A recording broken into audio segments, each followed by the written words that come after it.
পুনৰ এটা নতুন ভিডিঅ' লৈ আজি বনাম আলু, কচু, শাক আৰু মাছৰ তৰকাৰী। সদায় দৰে পিঁয়াজ জলকীয়াখিনি ভাজি অকণমান হালধি, নিমখ, আদা নহৰু আৰু জিৰা ধনিয়া দি 2টা বিলাহী কাটি দিছোঁ লগত লৈ কিনে অলপ ভাজি লৈছোঁ। তাৰপিছত চব্জিখিনি দি অলপ টাইম মিলাই কিনে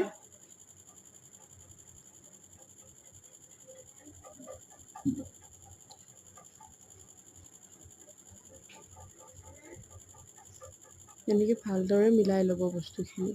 মছলাখিনি মিহলি হৈ গ'লে তৰকাৰীটো ভাল হয়। অলপ টাইম ঢাকি আকৌ এবাৰ লৰাই ল'ব।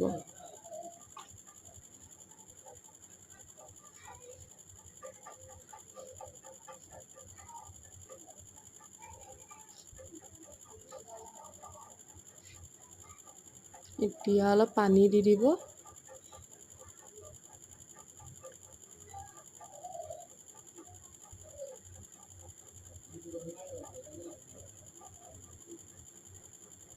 লগতে মাছ কেইডোখৰো দি দিব এনেকৈ।